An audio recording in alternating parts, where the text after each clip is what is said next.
Merhaba arkadaşlar, kanalıma tekrar hoş geldiniz. Bir önceki videomda bebeğimin elbisesinin üst kısmını yapmıştım. Bu videomda da etek kısmını yapacağım. Elbise sıskalarını ve ayakkabılarını yapacağım arkadaşlar. Vakit kaybetmeden başlayalım isterseniz. Renk değişikliği yapmak için arkadaşlar buradaki son sık iğnemi örmedim. Şimdi renk değişikliği yapıp etek kısmına geçeceğiz. Bunun için son sık iğneme batıyorum.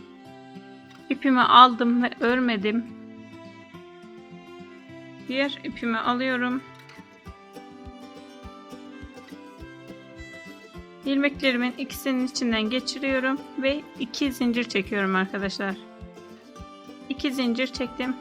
Bundan sonraki sıraları ikili trabzan olarak devam edeceğiz. Onun için 2 zincir çektim arkadaşlar. İplerimi birbirine bağlayıp beyaz ipimi koparıyorum hemen.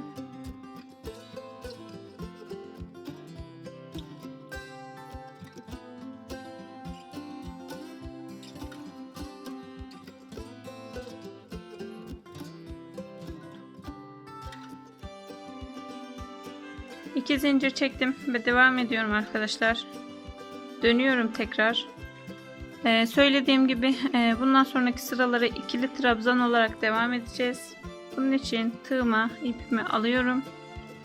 Hemen diğer sıraları da yaptığımız şekilde hemen dibindeki sık iğneme batıyorum. Şu an tığımda 3 ilmek var. İkisini bir örüyorum arkadaşlar. Tekrar tığıma ipimi doladım. Bu sefer aynı yere batıyorum arkadaşlar. Yine aynı şekilde ikisini bir örüyorum. Bu sırayı arkadaşlar bu şekilde her ilmeğe çift batarak öreceğiz. İkili trabzan olarak bütün sıramızı her ilmeğe çift batarak örüyoruz arkadaşlar. Söylediğim gibi etek kısmını ikili trabzan olarak devam edeceğiz. İlk sıramızı da her ilmeğe çift ikili trabzan olarak örüyoruz.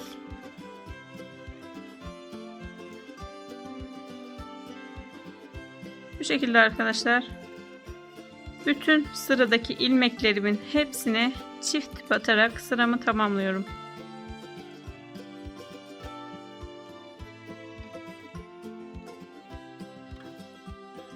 Her ilmeği çift batarak sıramı tamamladım arkadaşlar. Şimdi birleştireceğim sıralarımı ve bundan sonrasına yuvarlak örerek devam edeceğiz.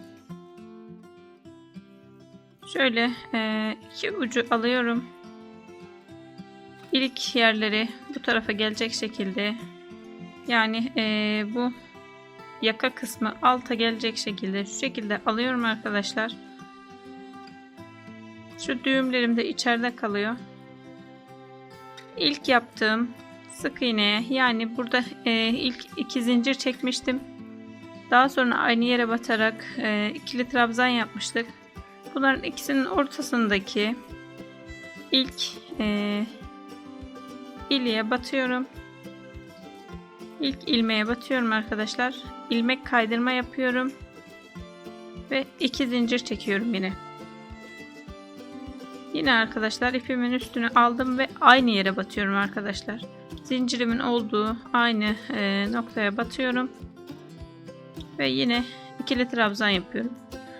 Bu şekilde buraya çift yapmış oldum arkadaşlar. Yine tığımın üstünü alıyorum. Bir sonrakine batıyorum ve ikili trabzan yapıyorum. Alıyorum tığımı, aynı yere batıyorum arkadaşlar ve ikili trabzan yapıyorum. Yani bir ilmeğe çift battım. Tekrar bir sonrakine geçiyorum. Bu sefer bir batıyorum arkadaşlar. Bu ilmeğime bir battım. Diğerine geçiyorum. Aynı yere çift batacağım. İkinci ilmeğime geçiyorum ve buraya da çift batıyorum arkadaşlar. Yani 2 çift bir tek yapıyoruz bu sırada. 2 çift yaptım. Bir sonrakine tek batıyorum. Bir sonrakine geçiyorum. Çift batıyorum. Bir sonrakine çift batıyorum. ve bir sonrakine bir batıyorum. Yani ilmeklerimi arkadaşlar 2 çift bir tek olarak bu sıramı tamamlayacağım. Söylediğim gibi arkadaşlar bu düğme yerleri şöyle şu şekilde tuttuğumuz zaman sol tarafımıza geliyor. Bu yaka kısmı aşağı geldiğinde bu sefer kendimize doğru öreceğiz arkadaşlar. Yani ördüğümüz sıra kendimize bakması gerekiyor. Yuvarlak bir şekilde öreceğiz. İkinci sıramda söylediğim şekilde arkadaşlar buradaki ilk 2 ilmeğe çift batıyoruz. Üçüncüye tek, ikisine çift, üçüncüye tek batarak bu sıramı da tamamlıyorum. 2 çift yapıyorum. Arkadaşlar kafanız karışmasın. Yani çift tek söylüyorum ama 2 arttırma bir tek olarak, yani 2 arttırma bir sık iğne yapıyorduk bebeğimizi yaparken, hatırlarsanız onun gibi düşünün. 2 arttırma yapıyorum ve bir tek yapıyorum arkadaşlar. Bu sıramı bu şekilde 2 çift bir tek olarak tamamlıyorum.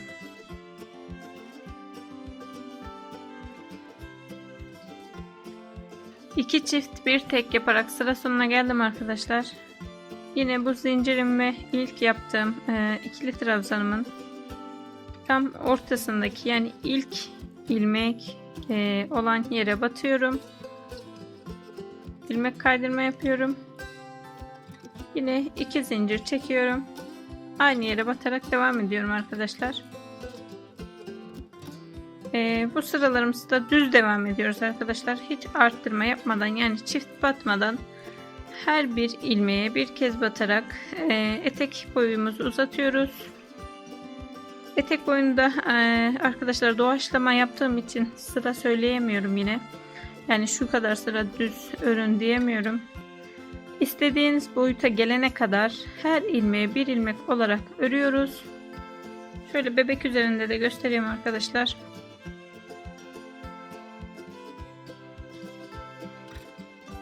Şöyle etek boyunun neresine gelmesini istiyorsanız arkadaşlar oradan 2 sıra eksik örün, çünkü son 2 sıramızda bir işlemimiz olacak. Etek boyunu istediğiniz boydan 2 sıra yukarıda olacak şekilde her ilmeğe bir ilmek olarak örüyorum arkadaşlar. Arttırma yapmadan her bir ilmeğe bir kez batarak etek boyunu uzatıyorum. Bu şekilde düz bir şekilde arkadaşlar eteğimizi örüyoruz. Söylediğim gibi son 2 sırada işlemimiz olacak. Bu yüzden son 2 sıra örmeyin arkadaşlar. Yani istediğiniz boydan 2 sıra eksik örün. Yani ben burayı ördükten sonra size de söyleyeceğim arkadaşlar kaç sıra ördüğümü. Yani videonun sonunda yine söyleyeceğim, ben size örüp kaç sıra ördüğümü söyleyeceğim. Söylediğim gibi bu sıraları öreceğim. Son 2 sıramda işlemim olacak arkadaşlar. Kaç sıra ördüğümü size söyleyeceğim. Ben etek boyumu uzatıp kaç sıra ördüğümü söylemek için geri döneceğim arkadaşlar. Etek boyu istediğim boya gelene kadar ördüm arkadaşlar. Toplam 12 sıra ördüm ben. Yani 12 sıra düz ördüm. Bu ilk ördüğümüz arttırmalarla birlikte 14 sıra oluyor. 12 sıra boyunca düz ördüm arkadaşlar. Şimdi son sıramı yapacağım. Bunun için yine 2 zincir çektim. Bu sefer arkadaşlar bu sıramızı flo şeklinde gideceğiz. Flo ne demek? Hemen göstereyim. Normalde biz şu şekilde alıyoruz arkadaşlar. Bu sıramızda sadece ön tek kanadını alıyorum. İlmeğimin ön tek kanadını alıyorum ve trabzan yapıyorum. Aynı şekilde yine şu şekilde değil arkadaşlar. Her zaman böyle örüyorduk. Bu sıramızı sadece ilmeğimizin ön tek kanadını alarak flo şeklinde örüyoruz. Bu şekilde yine her ilmeğe bir ilmek olarak bu sıramı flo şeklinde öreceğim arkadaşlar. Şöyle yarıya kadar yapayım. Diğer taraftaki kalan bloğlarımızı da nasıl öreceğimizi göstereceğim. Şöyle. Bu sıramızı söylediğim gibi sıra sonuna gelene kadar arkadaşlar bu şekilde flo şeklinde örüyorum. Bu sırayı tamamladığımı varsayalım arkadaşlar. Sıra sonuna gelene kadar flo şeklinde örüyorum. Burada ilmeklerimizin tek kanadı kaldı arkadaşlar. Yani blok kısmı kaldı. Oraya da beyaz ipimi takıyorum. Şöyle ilk flomdan tığımı geçirdim. İpimi alıyorum buradan. 2 zincir çekiyorum. Yine tığımın üstüne alıyorum. Aynı yere batarak yine ikili trabzan yapıyorum. Yine ipimi aldım. Sıradaki floya batıyorum. İkili trabzan. Bu şekilde arkadaşlar bu sırayı da böyle flo kısmımızın burada kalan blolarına, yani burada örerken tek kanadını alıyoruz. Bu arka tarafta da tek kanatları kalıyor. Buraya da beyaz ipimle yine her ilmeğe batarak örüyorum arkadaşlar. Son iki sıramızı arkadaşlar bu şekilde örüyoruz. Etek ucuna, buraya flolarına etek rengimde yapıyorum. Diğer tarafta kalan blok kısımlarını da beyaz iple yapıyorum arkadaşlar. Bu iki sıramı bu şekilde örüyorum. Söylediğim gibi arkadaşlar iki sıra her ilmeğe bir ilmek olarak ördüm. Bu sıramı flo olarak ördüm. Diğer sıramı da oluşan blok kısımları ördüm arkadaşlar. Daha sonra da etek ucuna böyle bir şey yapmaya karar verdim. Daha güzel görüntü olsun diye. Nasıl yaptığımı hemen size göstereyim.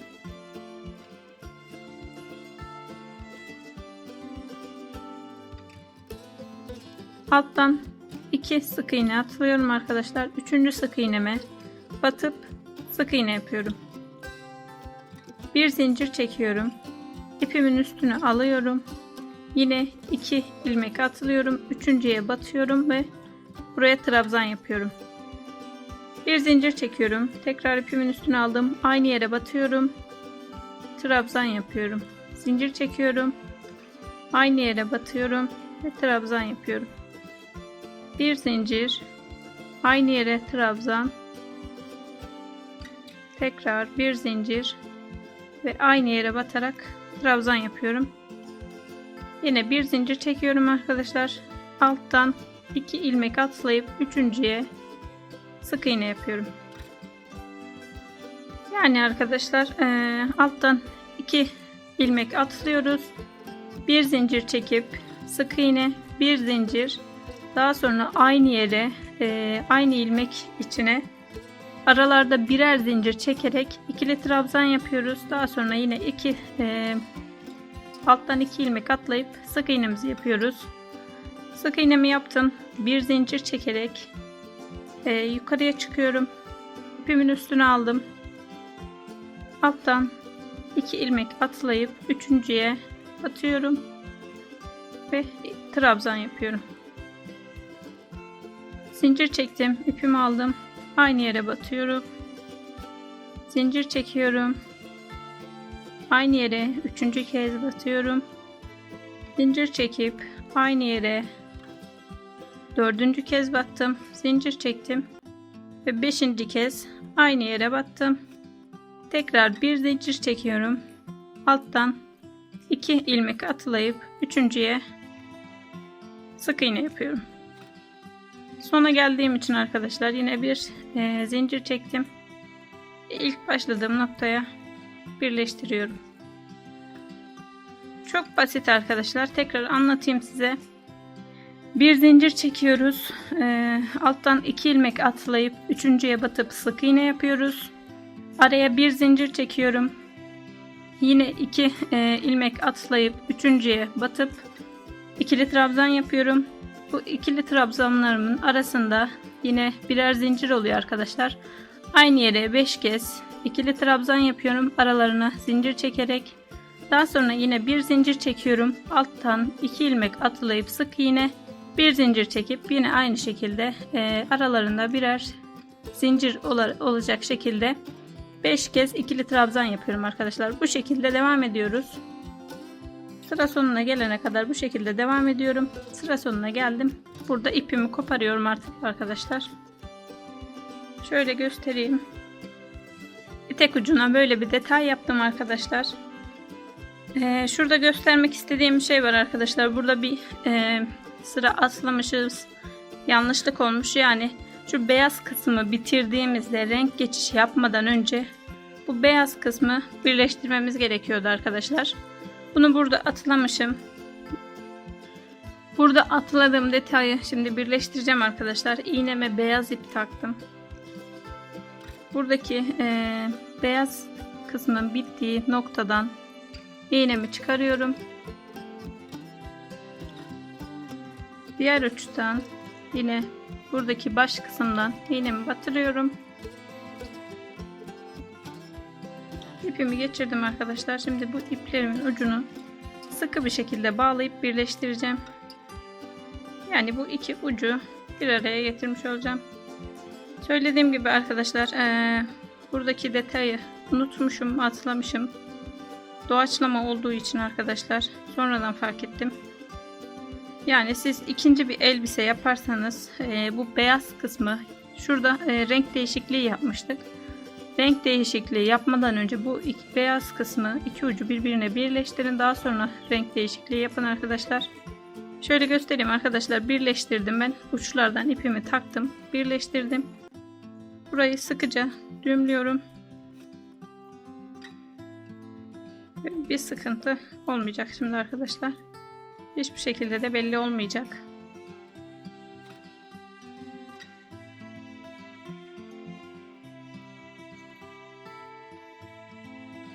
Bu iplerimin ucunda arkadaşlar şöyle beyaz kısımdan bir yerden tığımı geçireceğim.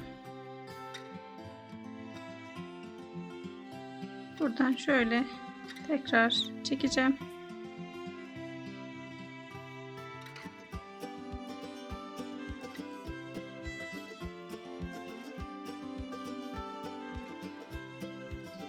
Böylelikle arkadaşlar burayı kapatmış olduk. Yani hiçbir şekilde belli olmayacak ama siz yine de dediğim gibi ikinci bir elbise örerseniz eğer bu beyaz kısım bittikten sonra renk değişikliği yapmadan önce burayı birleştirin.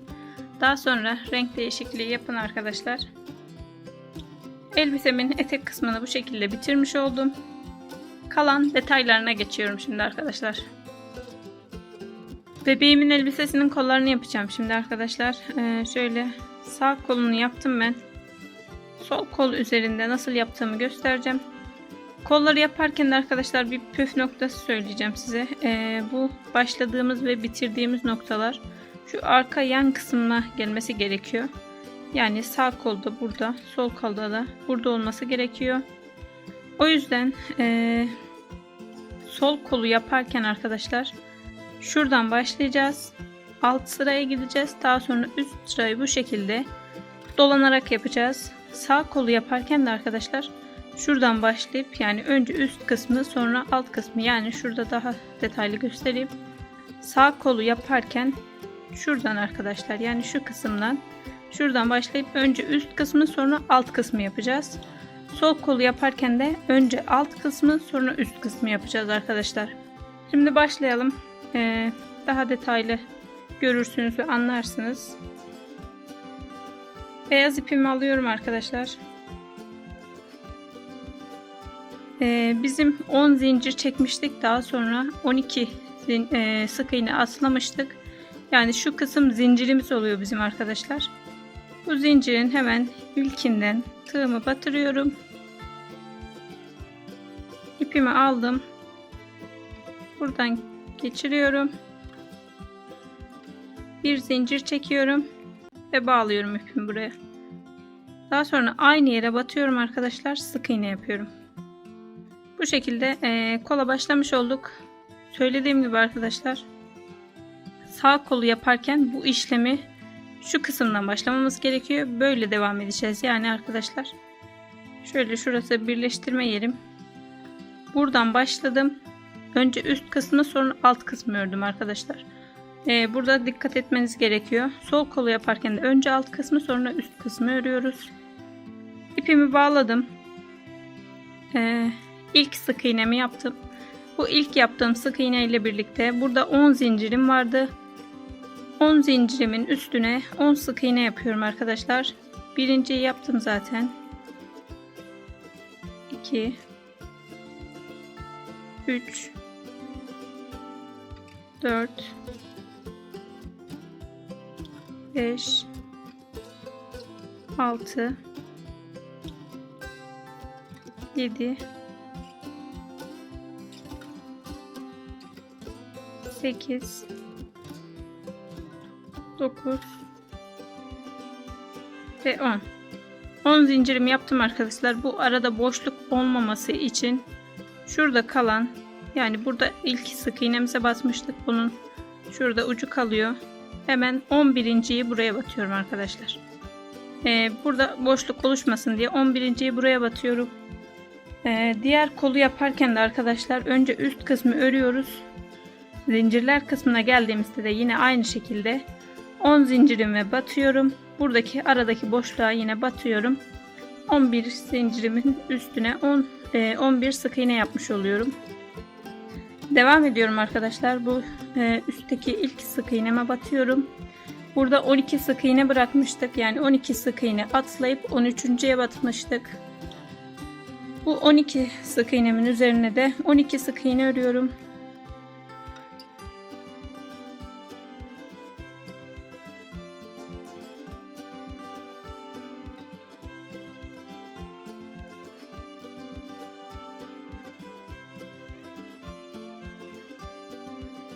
On 12 sık iğnemi ördüm arkadaşlar. Burada 13. sık iğneye geçtiğimiz yer var. Yine aynı şekilde boşluk kalmaması için buraya da sık iğne yapıyorum. Yani toplamda 13 sık iğne yapmış oldum. Burada alttaki ilk yaptığım sık iğneye batıyorum. İlmek kaydırma yapıyorum. Ve bir zincir çekiyorum arkadaşlar. Şimdi tekrar söyleyeyim. Sol kolu yaparken arkadaşlar buradan başlıyoruz. Alttaki 11 sık iğnemizi yapıyoruz. Yani burada 10 zincirimiz vardı. 10 zincirin üstüne 10 sık iğne. Bu aradaki boşluğa da batarak 11 sık iğne yapıyoruz. Daha sonra üst kısma geçip 12 sık iğne. Bu aradaki boşluk kalmasın diye aradakine de batıyoruz. Yani toplam 13 sık iğne de buraya yapıyoruz arkadaşlar. Diğer kolu yaparken de üst kısımdan başlıyoruz. Yani buradan başlıyoruz. Buraya 13 sık iğne, yani 12 sık iğnemizin olduğu yere 12, aradaki boşluğa batıyoruz 13. Daha sonra zincirler kısmına geçiyoruz. 10 sık iğne de buraya, yine aradakine bir sık iğne yapıyoruz ve birleştiriyoruz. Umarım anlaşılır oluyordur arkadaşlar. Yani burada yaptığımız işlemi alt kısımdan başlayıp üstte yapıyoruz. Burada da tam tersi, üstten başlayıp altı yapıyoruz. Sayılar aynı şekilde arkadaşlar. Yine aradaki boşluklara birer tane batıyoruz. Aynı şekilde örüyoruz. Sadece başlangıç noktaları farklı oluyor. Devam ediyorum. İkinci sırama geçiyorum. Bir zincir çekmiştim arkadaşlar birleştirdikten sonra. Buradaki birleştirme yerime, yani aynı noktaya batıyorum ve sık iğne yapıyorum. Bu sık iğnemle birlikte 5 sık iğne yapıyorum.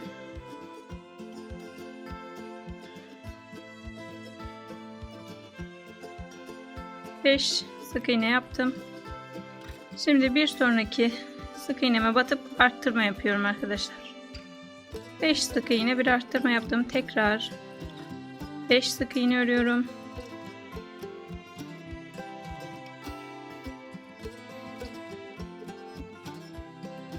Beş sık iğnemi ördüm. Arttırma yapıyorum.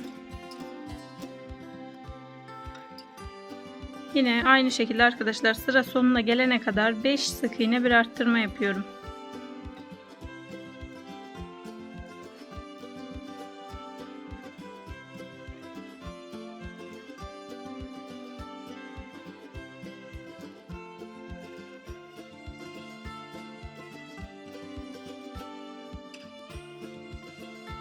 Son sık iğnemi de arttırmamı yaptım ve birleştiriyorum arkadaşlar. İkinci sıramı da bu şekilde tamamlamış oldum. Tekrar söyleyeyim arkadaşlar, kafanız karışmasın. Burada başlangıç yerimiz bu arka kısma bakan yer. Yani birleştirme noktalarımız hep bu kısımlara gelmesi gerekiyor arkadaşlar. O yüzden sol kolu yaparken alt kısımdan başladım.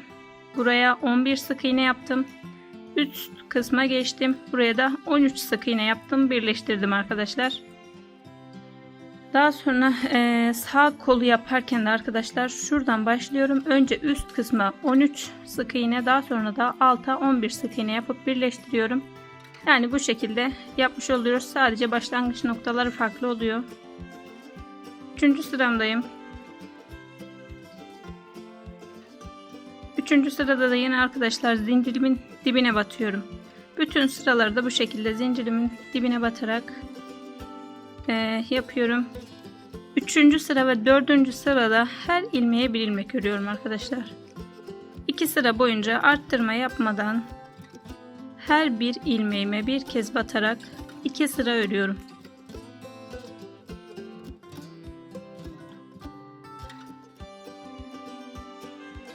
İki sıra her ilmeğe bir ilmek yaptım arkadaşlar. Birleştirmemi de yaptım. Bir zincir çekiyorum ve ipimi koparıyorum arkadaşlar.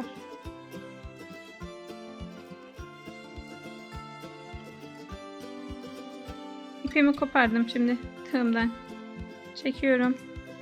İyice sıkıştırıyorum. Ters çeviriyorum arkadaşlar. Bu bitirdiğim noktadaki ipi içe alıyorum. Şurada başladığımız ip vardı. Bunun yanına indireceğim asılarak. Şöyle herhangi bir yerden tığımı batıracağım. Buradan ipimi çekeceğim. Diğer ipimin yanına getiriyorum arkadaşlar.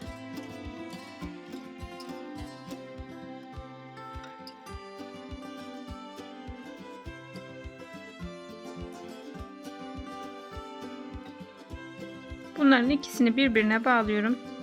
Fazla kalan iplerimi de koparacağım.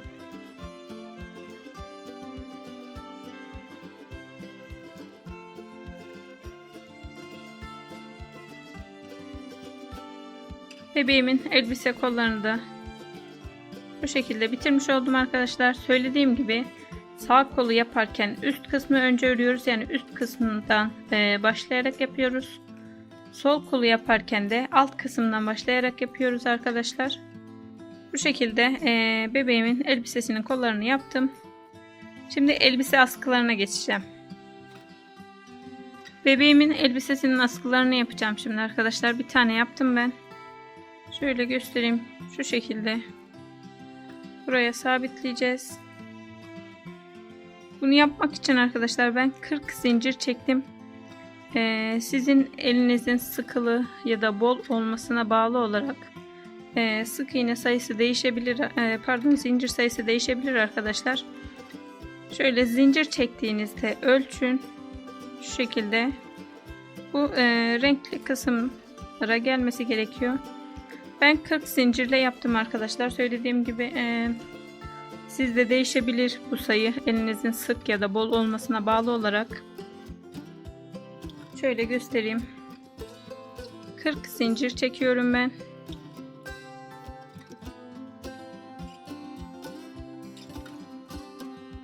İpimi bağladım. Burada arkadaşlar elbise kollarını dikeceğimiz için şöyle bir parça ipi bırakın dikmek için.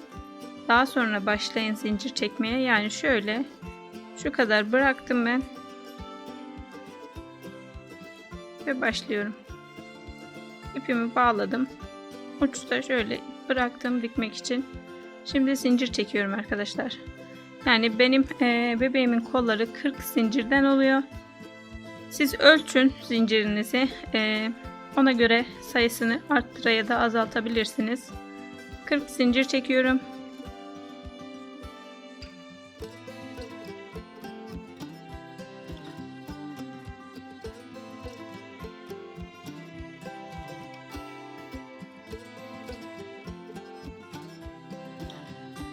Zincir çektim arkadaşlar. Bir zincir atlayıp diğerinden başlayacağım için bir tane fazladan çekiyorum. Yani 41 zincir çektim. Şöyle tekrar göstereyim arkadaşlar, bebeğimin üzerinde de. Bir tane atlayacağım için 41 zincir çektim. Şöyle zincirimin başından tutuyorum. Hemen şu etek kısmından koldan dolaştırıp diğer kısma getiriyorum. Bu zincir sayımız tam arkadaşlar burada etek uçlarından olması gerekiyor. Bunu dediğim gibi siz kendiniz arttırabilirsiniz ya da eksiltebilirsiniz. Şuraya, yani zincirimiz buraya gelmesi gerekiyor. Ne çok sıkı olması gerekiyor arkadaşlar, ne de bol olması gerekiyor. Tam sayılarda zincir çektim. Unutmayın arkadaşlar, bir zincir fazladan çekin ki bir zincir dönüyoruz çünkü atlayıp. Ben 41 zincir çektim. Birini atlayıp hemen ikinciden batıyorum ve sık iğne yapıyorum. Buraya arkadaşlar 40 adet sık iğne yapıyorum. Yani her bir zincirimin üstüne bir kez batarak 40 sık iğne yapıyorum.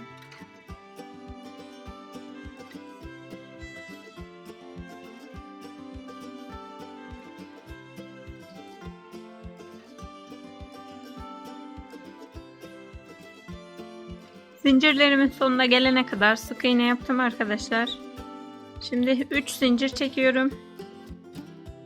Geri dönüyorum. Hemen bir zincir atlayıp ikinci zincirime batıyorum ve ilmek kaydırma yapıyorum. Tekrar 3 zincir çekiyorum. Bir sık iğne atlayıp ikinciye batıp ilmek kaydırma yapıyorum. Yine 3 zincir çekiyorum. Alttan bir sık iğne atlayıp ikinciye batıyorum. İlmek kaydırma yapıyorum. 3 zincir. Bir sık iğne atlayıp ikinciye batıyoruz. İlmek kaydırma yapıp tekrar 3 zincir çekiyorum. Bu şekilde arkadaşlar 3 zincir çekip alttan bir sık iğne atlayıp ikinciye batarak bu sıra sonuna kadar bu şekilde devam ediyorum.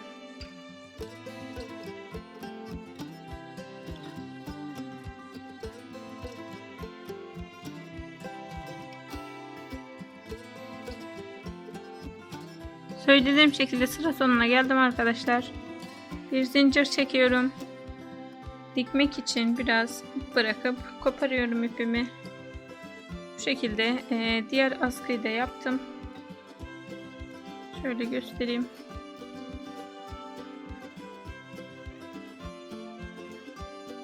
Bunlar da arkadaşlar bebeğime şu şekilde, yani zincirler içe gelecek şekilde böyle dikeceğiz. Burada da yine aynı şekilde zincir içe gelecek şekilde bu şekilde bebeğimizin etek uçlarına dikiyoruz arkadaşlar. Bebeğimin ayakkabısıyla devam ediyorum arkadaşlar. Ayakkabı için 12 zincir çekiyorum. İpimi bağladım ve 12 zincir çekiyorum.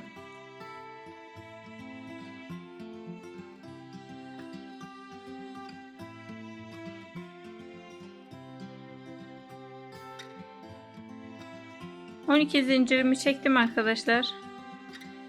Bu son zincirimi atlıyorum. İkinci zincirden başlayarak 10 sık iğne örüyorum. 10 zincirimin üstüne 10 sık iğne örüyorum.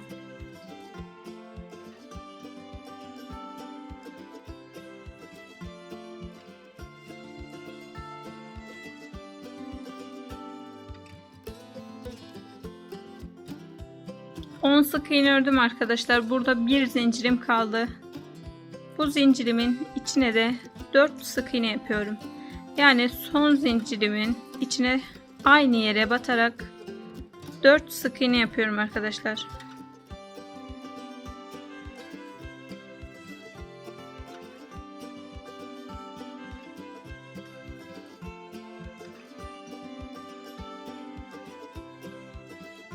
Son zincirime 4 sık iğne yaptım. Şimdi diğer tarafa geçiyorum ve 9 sık iğne örüyorum arkadaşlar.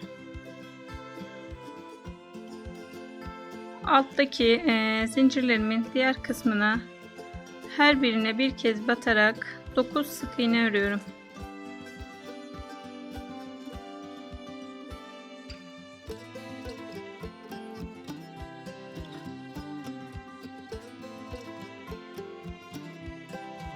Dokuz sık iğne ördüm arkadaşlar. Burada bir zincirim kaldı.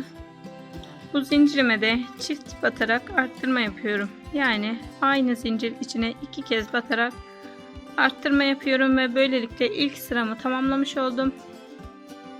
İkinci sırama geçiyorum. İkinci sıramda da hemen ilk sık iğneme batıp arttırma yapıyorum arkadaşlar. Aynı yere 2 kez basarak bir arttırma yaptım. Daha sonra 9 sık iğne örüyorum.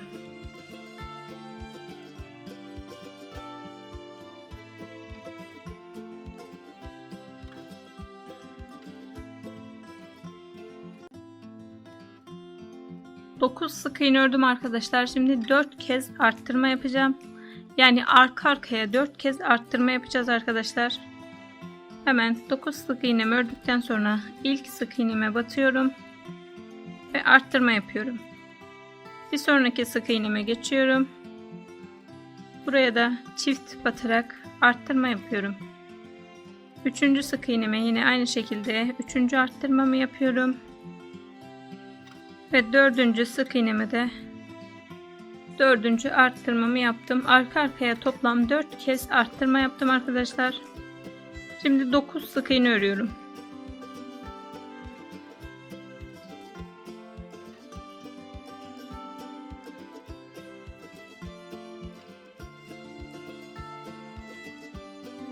Dokuz sık iğne ördüm arkadaşlar. Şimdi bir sık iğne ve bir arttırma yapıyorum. 9 sık iğnemden sonra bir sık iğne bir arttırma yaptım ve 3. sıraya geçiyorum. Sıra sayıları arkadaşlar yani ilmek sayıları sayılı olduğu için, yani kaç tane sık iğne yapmamız gerektiğini bildiğimiz için ben sıramı belirlemiyorum, ama karıştırırım derseniz sıranızı belirleyebilirsiniz. 3. sırama geçiyorum. Bir sık iğne yaptım. Diğer sık iğneme çift batarak arttırma yapıyorum. Yani bir sık iğne bir arttırma yaptım. Şimdi 4 sık iğne örüyorum.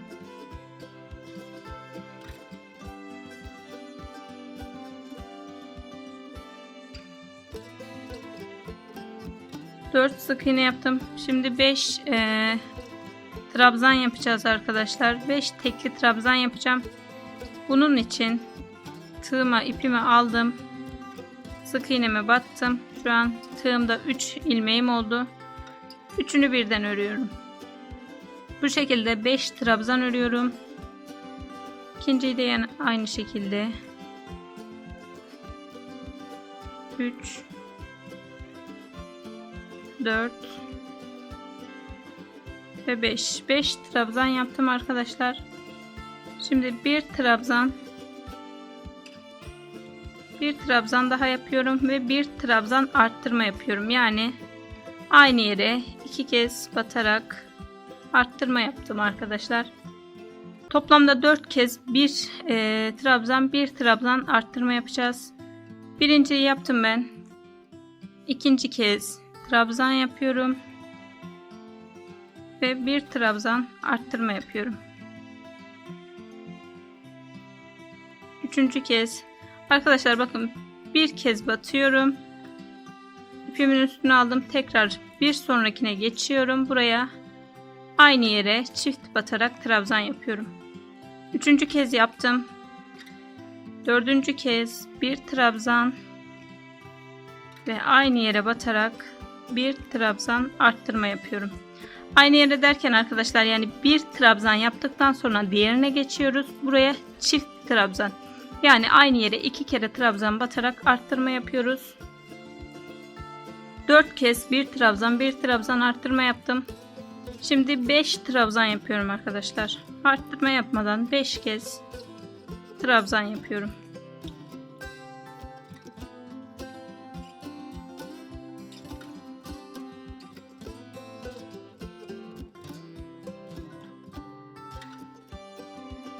5 trabzan yaptım arkadaşlar. Şimdi sık iğne yapacağız. 6 sık iğne yapıyorum. Yani ipimin üstüne almadan sık iğne yapıyorum. 6 sık iğne yapıyorum.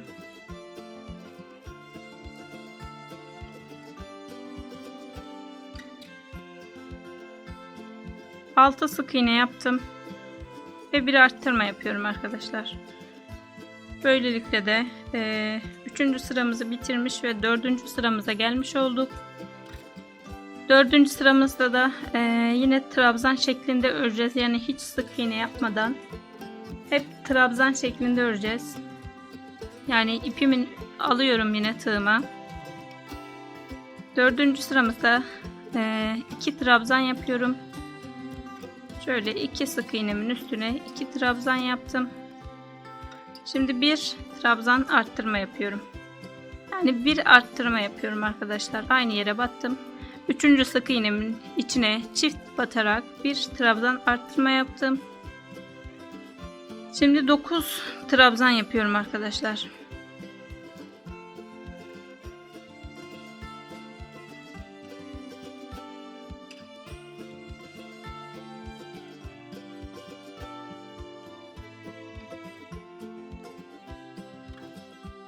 Dokuz trabzanımı yaptım arkadaşlar.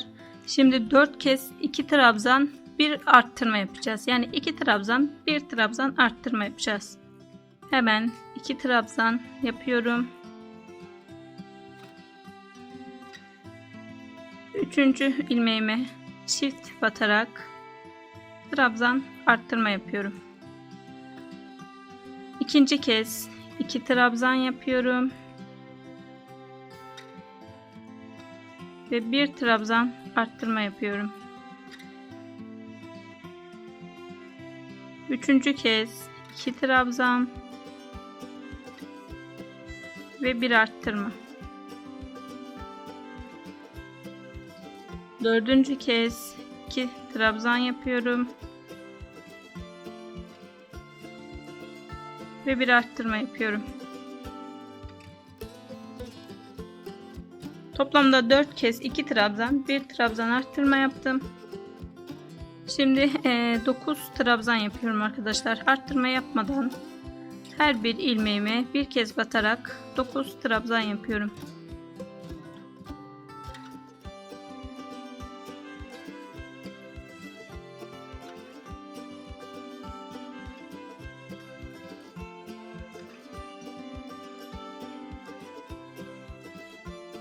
Dokuz trabzanımı yaptım arkadaşlar.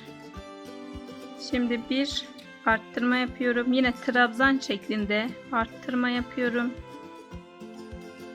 2 tek trabzan yapıyorum. Yani her iki ilmeğime 2 trabzan yapıyorum. Arttırma yapmadan her birine bir kez batarak 2 trabzan yaptım. Son olarak bir arttırma yapıyorum. Aynı yere çift batarak arttırma yaptım arkadaşlar. Şimdi 5. sıramızı da sık iğne olarak devam edeceğiz. Burada isterseniz arkadaşlar sıranızı belirleyebilirsiniz. Bunun için ben ufak bir ip parçası kullanacağım. Şu şekilde sıramı belirlemek için ipimi buraya koydum. 5. sıramda sık iğne şeklinde her ilmeğe bir kez batacağım arkadaşlar. Trabzan yapmadan, arttırma yapmadan her bir ilmeğime bir kez batarak sıramı tamamlıyorum arkadaşlar. Sıra sonuna kadar her ilmeğe bir ilmek batarak bu sıramı, yani 5. sıramı tamamlıyorum.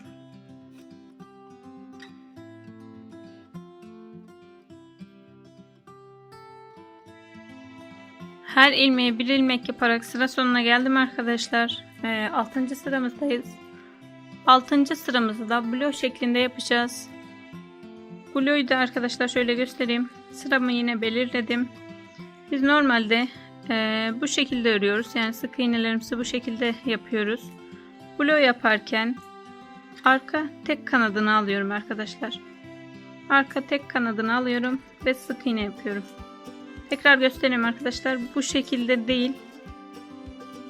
ortasından batıyoruz ilmeğimizin. Arka tek kanadını alıyoruz ve örüyoruz. Bu şekilde blok şeklinde arkadaşlar 6. sıramı da tamamlıyorum. Sıra sonuna gelene kadar her bir ilmeğimi blok şeklinde yaparak sıramı tamamlıyorum. Blok olarak örerek sıra sonuna geldim arkadaşlar. 7. sıradayım. Hemen ipimi çıkarıp tekrar sıramı belirliyorum. 7. sıradayız arkadaşlar. 7, 8, 9, 10 ve 11.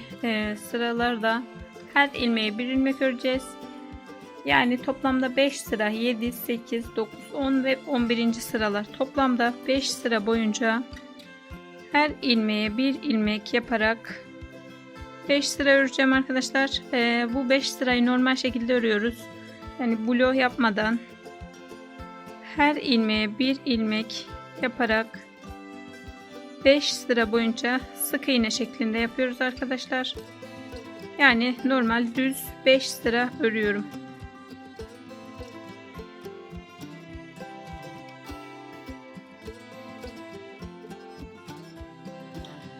Arkadaşlar ben size 5 sıra dedim. Bloktan sonra 5 sıra öreceğiz demiştim ama yanlış söylemişim. Kusura bakmayın. 4 sıra yapmamız gerekiyor arkadaşlar. Yani 7, 8, 9 ve 10. sıralarda 4 sıra boyunca her ilmeğe bir ilmek örmemiz gerekiyor. 4 sıra her ilmeğe bir ilmek ördüm ben. 5 sırayı yanlış söylemişim arkadaşlar. Kusura bakmayın. Söylediğim gibi 4 sıra örmemiz gerekiyor. 4 sıra her ilmeğe bir ilmek ördüm. Şimdi bir üst sıraya geçiyorum. Bunun için bir zincir çekiyorum. Çünkü bu sıramızda arkadaşlar trabzan şeklinde yapacağız. Bir zincir çektim. İpimin üstüne aldım. Sıradaki sık iğneme batıyorum ve trabzan yapıyorum. Toplamda 9 trabzan yapıyorum arkadaşlar. İlk yaptığımla birlikte 9 trabzan yapıyorum.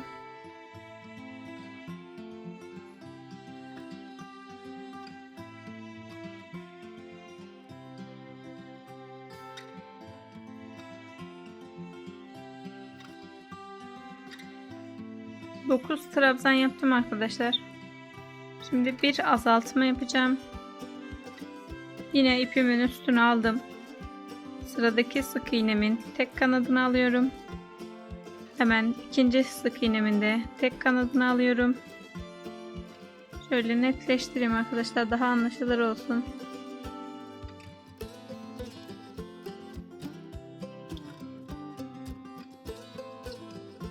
Dokuz trabzan yaptım arkadaşlar. İpimin üstüne aldım.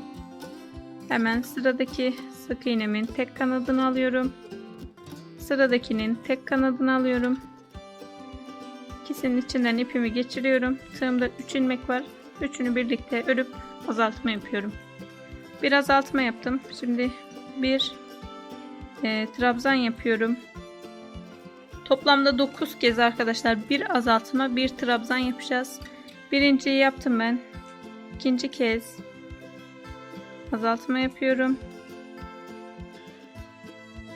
Ve bir trabzan yapıyorum.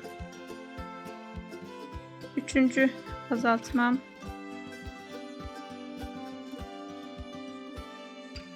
Ve bir trabzan. Dördüncü azaltmam.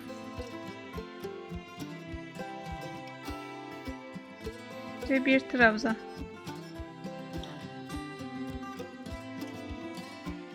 Beşinci azaltmamı yapıyorum. Bir trabzan yapıyorum. Altıncı azaltmamı yapıyorum. Azaltmaları da arkadaşlar yine trabzan şekilde azaltıyoruz.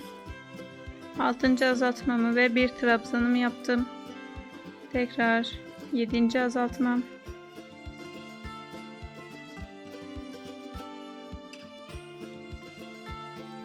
Ve bir trabzan. Tekrar 8. azaltmam ve bir trabzan. 9. azaltmam ve bir trabzan. Toplam 9 kez bir azaltma, bir trabzan yaptım.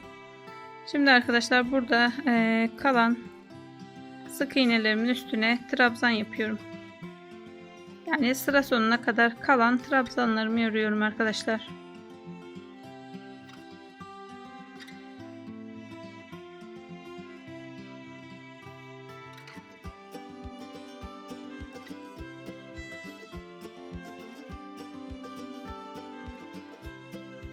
Kalan trabzanlarımı ördüm arkadaşlar. Sağ ayakkabı için arkadaşlar şöyle göstereyim ben. Sağ ayakkabıyı ördüm zaten. Sağ ayakkabı için 11 ilmek kaydırma yapıyorum. Şöyle 1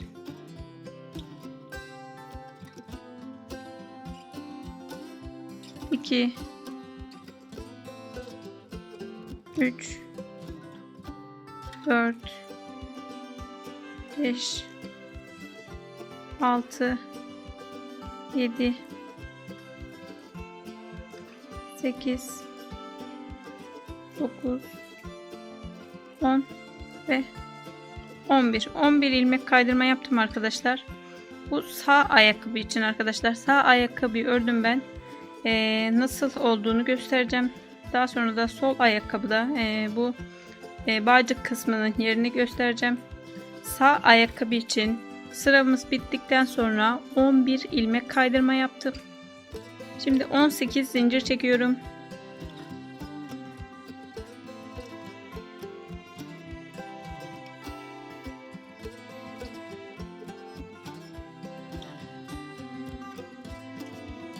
Zincir çektim arkadaşlar. Şöyle 7 zincir sayıyorum. 1 2 3 4 5 6 7 8. zincirime batıyorum ve sık iğne yapıyorum. Burada kalan zincirlerimi de bu şekilde arkadaşlar sık iğne yaparak tamamlıyorum. Şöyle aşağıya doğru zincirlerimi sık iğne yaparak iniyorum. Buraya kadar indiğimi varsayın arkadaşlar. Burada tekrar ya da göstereyim size. Şöyle zincirimi hepsini aşağı doğru sık iğne yapıyorum. Son zincirime de battım. Hemen arkadaşlar bulunduğumuz yerin yanındaki sık iğneye batıyorum ve ilmek kaydırma yapıyorum. Bu şekilde sağ ayakkabımızın bağcığını oluşturmuş olduk. Buradan devam ediyorum arkadaşlar. Buradaki sık iğnelerin üstüne ilmek kaydırma yaparak bu ilk başladığım noktaya kadar geliyorum. Yani burada kalan kısmı da arkadaşlar ilmek kaydırma yaparak başlangıç noktasına geliyorum. Bu şekilde de sağ ayakkabıyı yapmış oluyoruz arkadaşlar. Sol ayakkabı için de şöyle göstereyim. Sağ ayakkabının tam karşısında olması gerekiyor. Bizim bağcığımızın tam tersi yönde olması gerekiyor arkadaşlar. Şöyle yani şurada olması gerekiyor. Şöyle yeri belirledim arkadaşlar. Bu sağ ayakkabımın içinde şöyle ipimle belirleyeyim hatta. Sağ ayakkabımız için arkadaşlar tekrar söylüyorum. Sıramız bittikten sonra 11 ilmek kaydırma yapıyorum. Daha sonra 18 zincir çekiyorum. 7 zincir atlayıp 8. zincirimden başlayarak aşağı doğru sık iğne yapıyorum. Daha sonra da burada kalan kısmı sıra sonuna kadar ilmek kaydırma yapıyorum arkadaşlar. Bu şekilde sağ ayakkabıyı oluşturdum. Sol ayakkabı içinde şöyle katladığımız zaman arkadaşlar şöyle tam sağ ayakkabının karşı tarafına gelmesi gerekiyor. Yani şurada olması gerekiyor diğer bağcığımızın. Bunun için ben yer belirledim. 11 ilmek kaydırma yapmıştık şimdi. Belirlediğim yere gelene kadar ilmek kaydırma yapıyorum. 12 13 14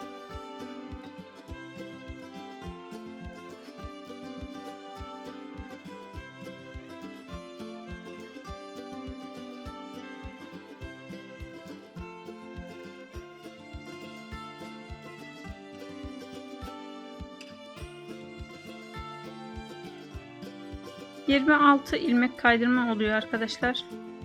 Yani size sayı söyleyeyim. Sağ ayakkabı için 11 ilmek kaydırma yapıp bağcığımızı oluşturuyoruz. Sol ayakkabı için de 26 ilmek kaydırma yapıyorum.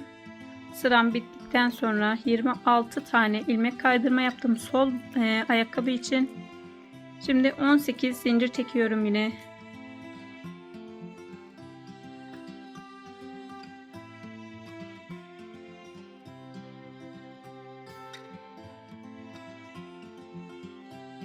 Zincirimi çektim. Sayıyorum. 1, 2, 3, 4, 5, 6, 7, 8. zincirime batıyorum. Ve sık iğne yapıyorum. Gösterdiğim şekilde yine arkadaşlar aşağı doğru sık iğne yapıyorum. Bütün zincirimin üstüne sık iğne yaparak aşağıya iniyorum.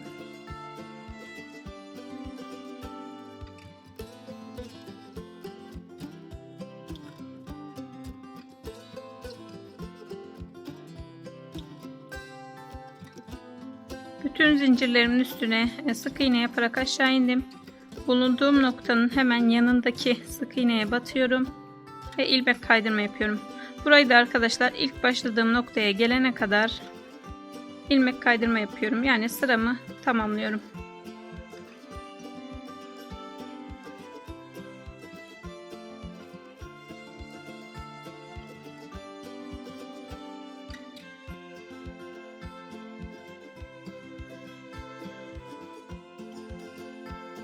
İlk başladığım noktaya geldim arkadaşlar. Son ilmek kaydırmamı yapıp zincirimi çekiyorum ve ipimi koparıyorum. Bu ipimi de biraz aşağıya indirip düğümlüyorum arkadaşlar.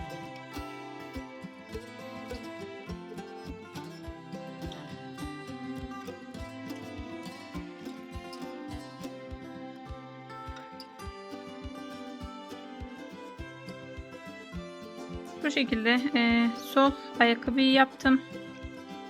Söylediğim gibi arkadaşlar sağ ayakkabı için 11. sıramız bittikten sonra 11 ilmek kaydırma yapıyoruz. 18 zincir çekiyoruz. 7 zincir atlayıp 8. zincirden başlayarak aşağı doğru ilmek kaydırma yapıyoruz. Daha sonra burada kalan kısmı da ilmek kaydırma olarak devam ediyoruz. Sol ayakkabı içinde 11. sıramız bittikten sonra 26 tane ilmek kaydırma yaptık. Yine 18 zincir çektik. 7 sık iğne atlayıp 8. sık iğneden 7 zincir atlayıp 8.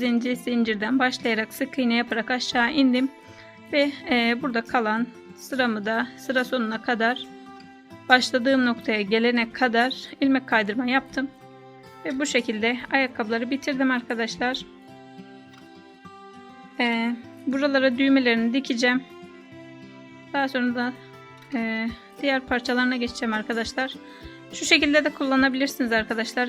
Düğmeleri içe gelsin istiyorsanız sağ ve sol ayakkabının yerini değiştirebilirsiniz. Ya da şu şekilde kullanarak düğmeleri dışa getirmiş olabilirsiniz.